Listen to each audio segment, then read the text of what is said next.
Fish oil ಕ್ಯಾಪ್ಸೂಲ್ಸ್ನ consume ಮಾಡಬೇಕು ಅಂದ್ಕೊಂಡಿದ್ದೀರಾ? ಹಾಗಾದರೆ ಇವಾಗಲೇ ಈ ರೀಲ್ನ ಸೇವ್ ಮಾಡ್ಕೊಳ್ಳಿ. ಈ ರೀಲ್ ನಿಮಗೋಸ್ಕರನೇ. ನಮಗೆಲ್ರಿಗೂ ಗೊತ್ತು ಫಿಶ್ ಆಯಿಲ್ ಕ್ಯಾಪ್ಸೂಲ್ಸಲ್ಲಿ ಒಮೆಗಾ 3 ಫ್ಯಾಟಿ ಆಸಿಡ್ ಇರುತ್ತೆ ಅಂತ. ಅದ್ರ ಜೊತೆಗೆ EPA ಆ್ಯಂಡ್ DHA ಅಂತ ಎರಡು ಇಂಪಾರ್ಟೆಂಟ್ ಕಾಂಪೋನೆಂಟ್ ಇರುತ್ತೆ.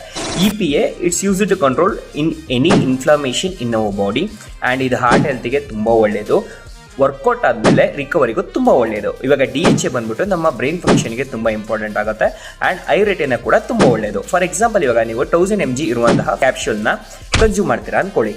ಅದರಲ್ಲಿ EPA ಬಂದು 180 mg ಇರುತ್ತೆ, DHA ಬಂದ್ಬಿಟ್ಟು 120 mg ಇರುತ್ತೆ. ಸೊ ಇವಾಗ 300 mg EPA ಪ್ಲಸ್ DHA ಏನಿರುತ್ತೆ ಅದೇ ಮೇನ್ ಒಮೆಗಾ 3 ಫ್ಯಾಟಿ ಆಸಿಡ್. ಇನ್ನು ಬ್ಯಾಲೆನ್ಸ್ 700 mg ಏನಿರುತ್ತೆ ಅದು ಅದರ್ ಫ್ಯಾಟಿ ಆಸಿಡ್ಸ್ ಆಗಿರುತ್ತೆ and other natural oil components ಆಗಿರುತ್ತೆ.